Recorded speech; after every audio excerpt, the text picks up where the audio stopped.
Every year, there's a story that really hit. They say, my kids, I got a, what do I have? 23-year-old, 21-year-old, 8-year-old, and 5-year-old, right? So I got one just out of college, one just out of diapers. I like to, anyway, the older ones say, oh, that hit me in the feels, right? And every once in a while, a story like Carl Wolf, and we hear them all the time, somebody going out of the business or somebody that just needed that lifeline or whatever, and we hear a year later about how my cousin and I and Jeff created something that really changed some lives for the better. We manage a lot of money. I mean, we have that career. That's all set. But as somebody that's been in the trenches and fronted all that money and seen snowstorms coming and had people show up at the seminar but then not show up at your desk at your office, or show up at your desk and then not become a client. All that rejection and all that awfulness and all that. We want to take that off of your table, put it on our shoulders, and when we hear stories, and that's just kind of that's just what drives us, right? And then when we hear stories like we're about to hear from Kurt, it really makes it all worth it. So with that said, come on up, Kurt. By the way, yeah. Thank you. I don't know if that's on. And Kurt, how many people did you think was going to be here? Yeah, I thought it was going to be 30 or 40 people, so I'm a little nervous. I do a lot of seminars, but never in front of a group this large or in front of peers, 95% of whom have been in this business much longer than me, and at least 50% of whom are probably doing more business than me. But let me tell you my story. December 1999, I was standing in front of my house in San Francisco, holding my daughter, 4.5-year-old Megan, and trying to explain to her what it meant that her mom and I were getting a divorce. And she said, "There used to be 3 of us, and now there'll be 2. And she was right. There would be 2. And the California courts said that I needed to give half my assets to my ex-wife. I gave her all of my assets. And I sent about 80% of what I earned for the next 10 years back to San Francisco. And my daughter right now is in her last semester at Berkeley. She has a 4.0. She speaks fluent Mandarin, and she's getting ready to go to med school. But if I step back further, 10 years before that, I was driving my car on a sunny, warm afternoon. I don't know if you've ever seen one of those scenes in a movie where suddenly this car appears and you see this giant crash. That's exactly what happened to me. An uninsured motorist ran a red light, totaled my car directly in the driver's door. They had to pull me out of the backside right door. I spent the next 2 weeks in a hospital where they rebuilt my neck and spinal cord, putting fake discs into my throat and bolts and plates. And I had a 6-figure medical bill that came out of this. So those were 2 of the top 3 reasons Americans go bankrupt: medical bills and divorce. So I like to do everything all out. So 10 years later, decided to add into it the 3rd biggest reason for bankruptcy. 10 years after my divorce, I'd managed to scrape together some funds, and I started my own business, which failed. I put my heart and soul and everything I had into that, and it failed. So now I had them all. I had them all covered.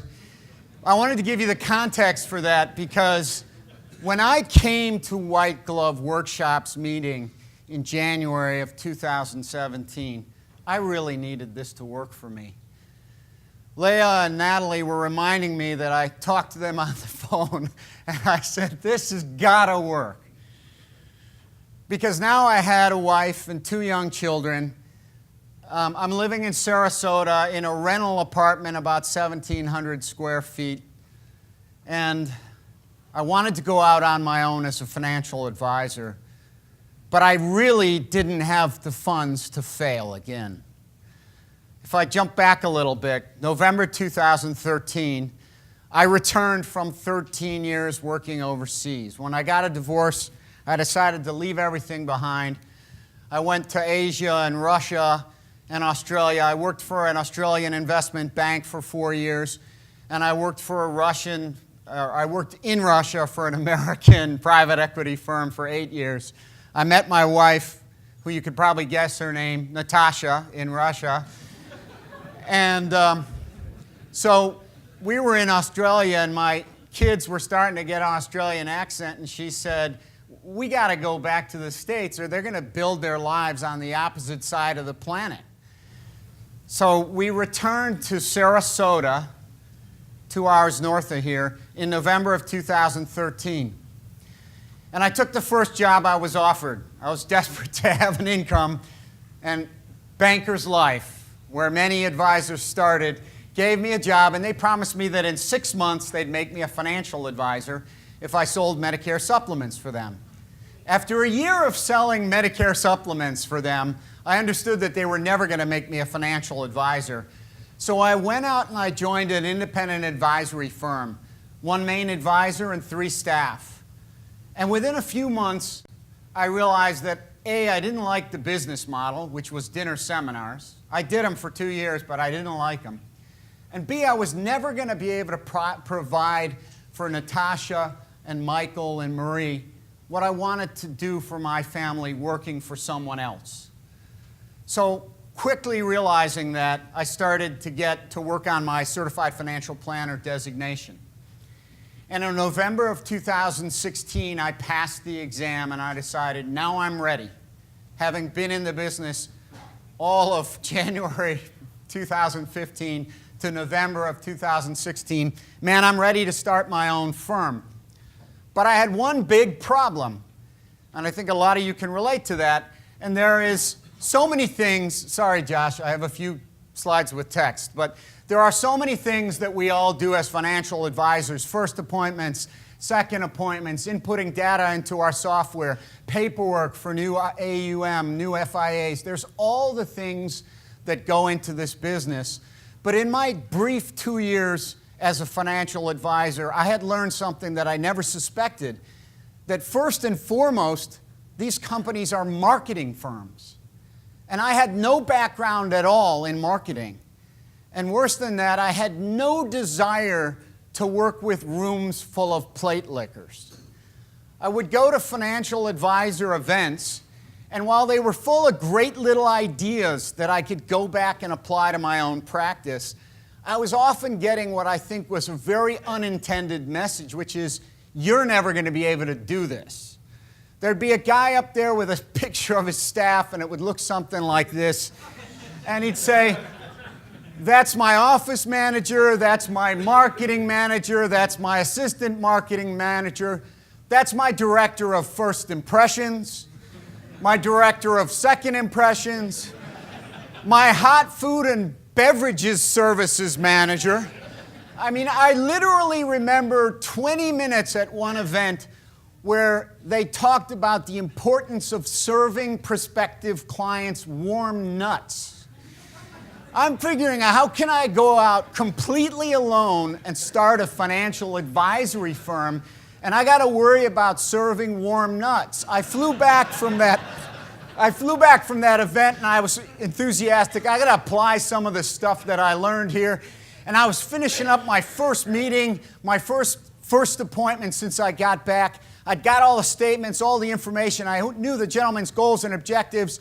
And I leaned across and I said, Frank, at our next appointment, would you like me to warm up your nuts? And for reasons I can't explain, he didn't show up for the second appointment. But there's guys up there and they're talking about their radio show. And if you've ever seen somebody talk about their radio show, without exception, I've heard them say basically this: it's going to cost $6,000 a month, and it's going to be 2 years before you even break even on this. And I'm picturing myself, I'm sitting there in the audience, I'm picturing myself driving my car on a Saturday to a radio production studio. Natasha's sitting next to me, Michael and Masha in the back, and I'm saying, honey, just a couple more years and we'll break even on this. We can move out of this car and live the good life. So I'm trying to go out on my own as a financial advisor. And you remember that picture from Josh's slides today of that guy with the sunglasses leaning against the car, and he's describing him as the quarterback of the football team. He took the homecoming queen to prom. He went to an Ivy League school where his dad made a $6 billion donation. He's sold 3 successful businesses, and now he's running a financial advisory firm. And I'm sitting there looking at this guy in the audience, and I'm thinking, I'm the guy he used to beat up every day in high school. I wasn't the guy who tried to hit him on the football field. I was too little to make the football field. So I'm trying to start a firm on my own. I don't have decades of experience. I don't have a radio show.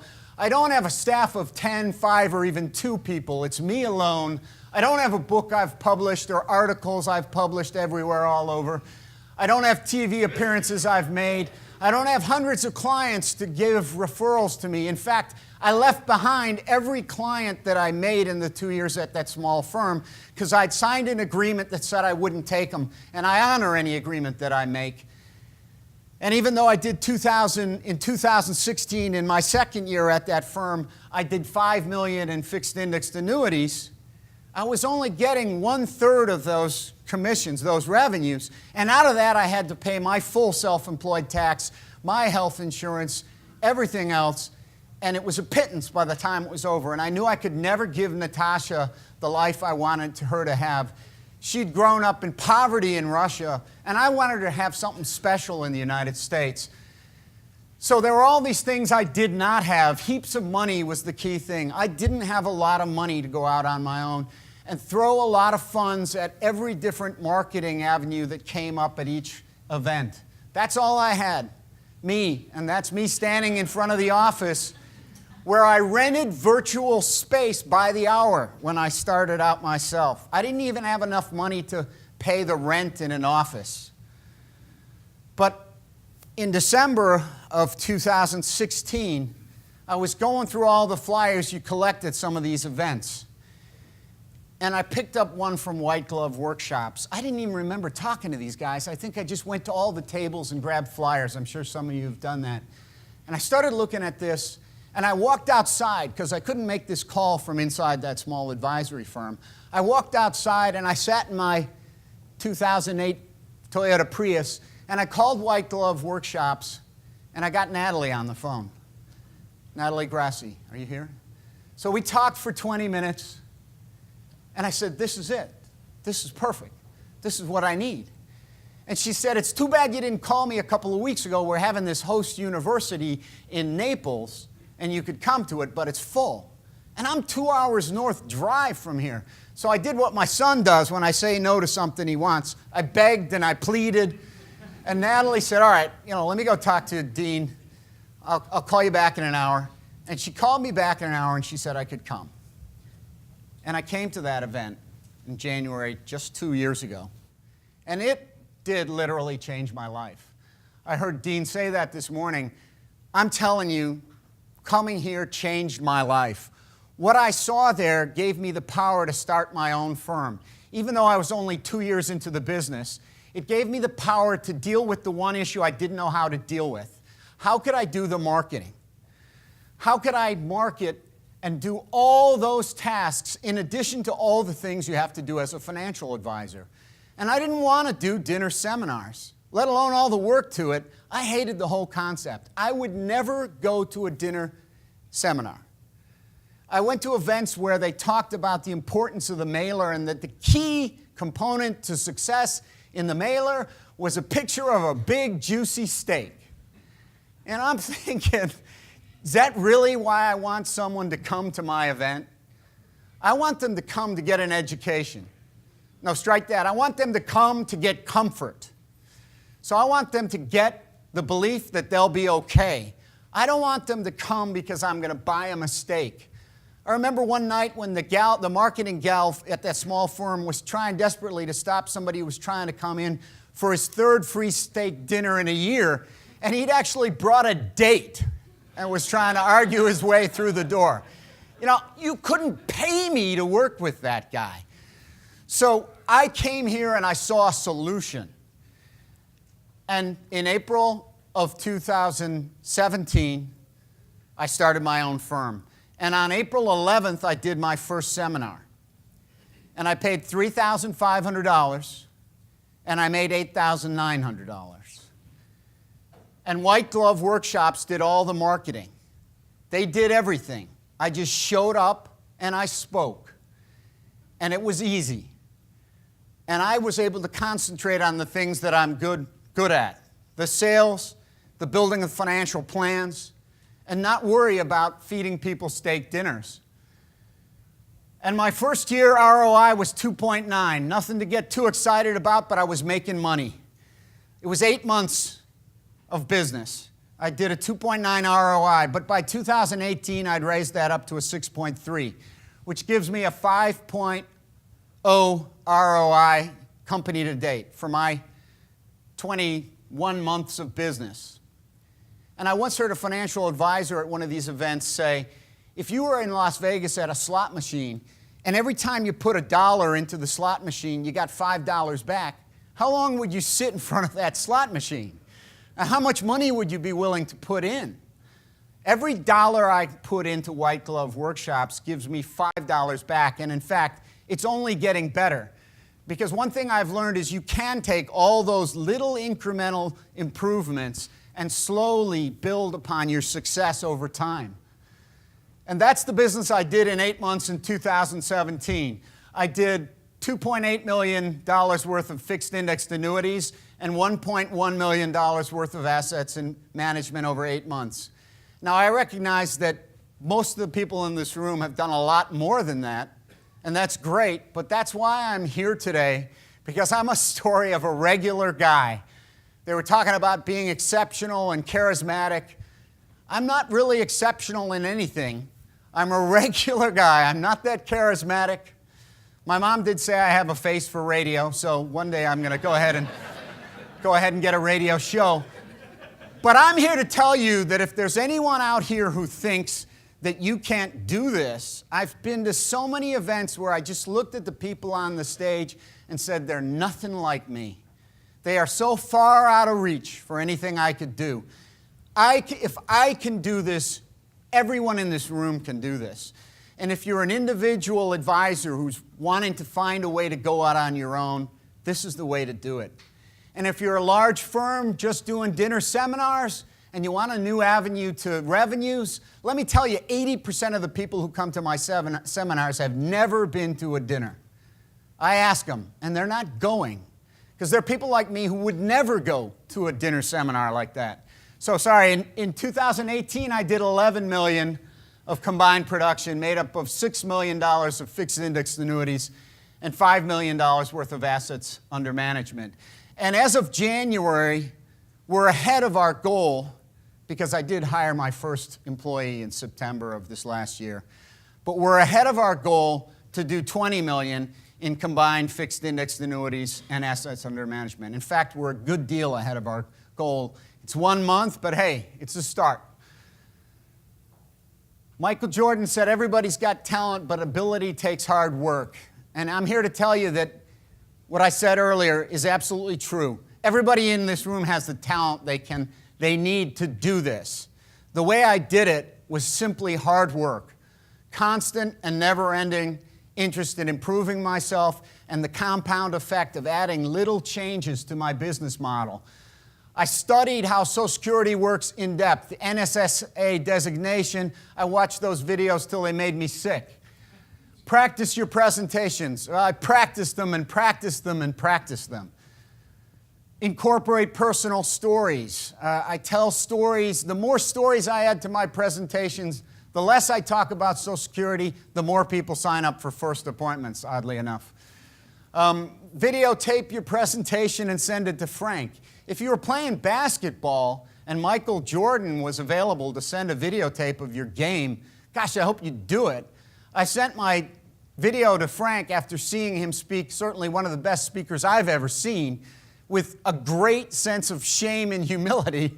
But I'll tell you, he was completely kind and constructive to me, and he gave me a whole lot of tips that helped me to raise my ROI from 2.9 to 6.3 in 2018. And if anybody here is using White Glove Workshops, sorry Frank, and hasn't sent them a video, I hope you will, because he's a brilliant speaker and he can help you crank up your business.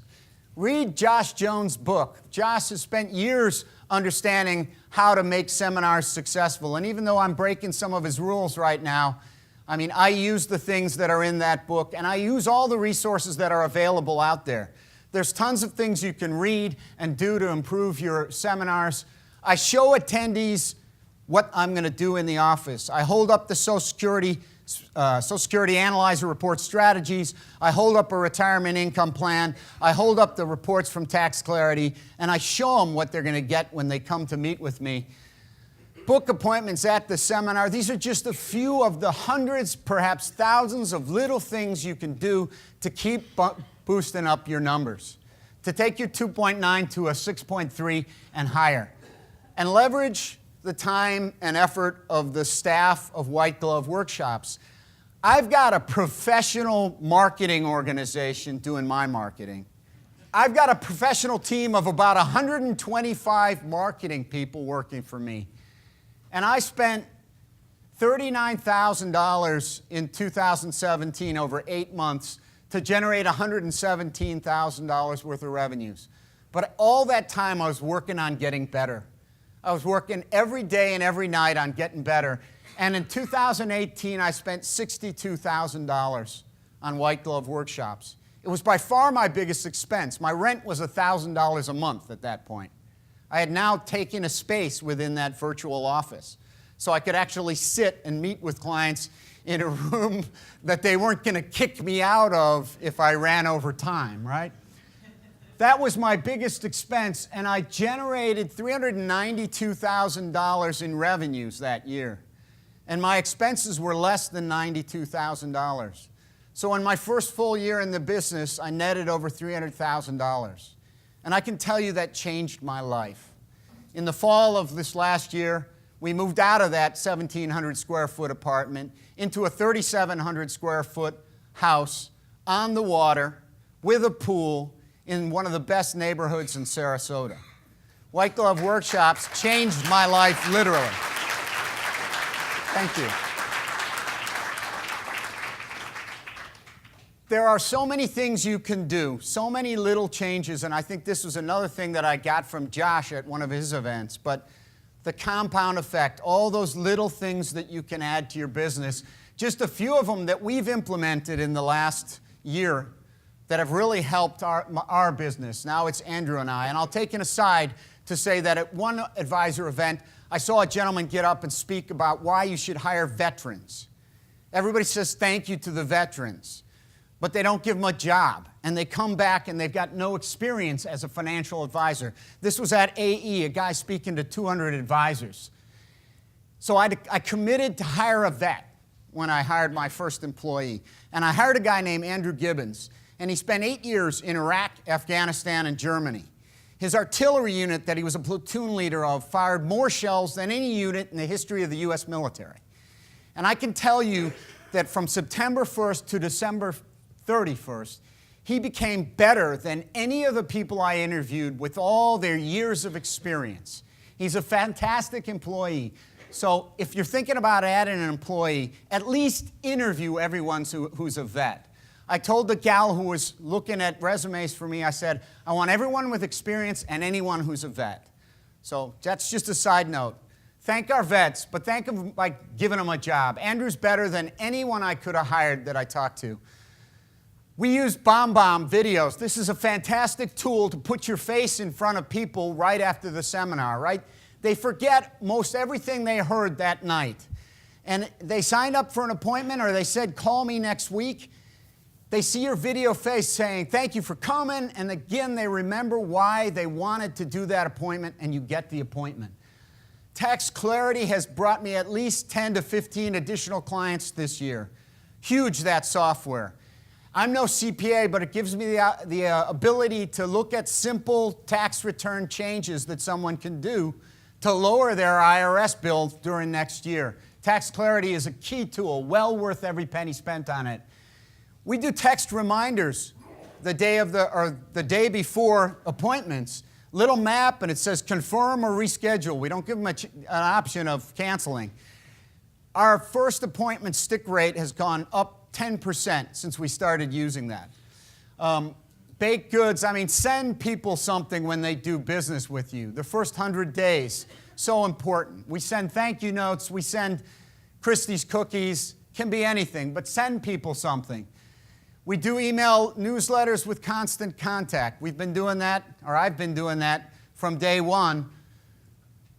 We just added Lunch and Learn seminars with outside speakers coming once a month. We've had someone come to talk about Medicare, a lawyer come to talk about avoiding probate, a sheriff to come and talk about crime prevention. When we're meeting with prospective clients who've moved to Lakewood Ranch from Michigan or whatever, and they're thinking, my advisor's up there, then we hand them our year's schedule of Lunch and Learns and tell them they're going to be hanging around with all of our clients. We invite them to come to the next one. And it's mostly clients, and we've got baked goods and coffee, and people are laughing and joking with who's ever doing the seminar in a very small group, nothing like this. And that has been huge for increasing our numbers. We always, of course, send thank you cards, birthday cards, sympathy cards. If someone tells us they're sick or reschedules, particularly a prospective first appointment reschedules because they're ill or something negative, we pop a card out within the hour. Automated seminars by White Glove Workshops. These guys have changed my life. I mean, I couldn't be where I am now without them. It's the only marketing I do. I have no base of referrals with 20 months. Well, now I'm getting one, right? But 20 months of business. I was absolutely new to my area. It's the only marketing I do, and I netted over $300,000 in my first year in business using White Glove Workshops. And I was down on the beach talking to one of the guys last night, one of the advisors here, and he said, it sounds like you work for White Glove Workshops. And I said, no, but they work for me. And I tell you, if you have any doubt that they can work for you, give them a chance. Because this has been something that has changed my life dramatically, and maybe it'll change yours too. Thank you.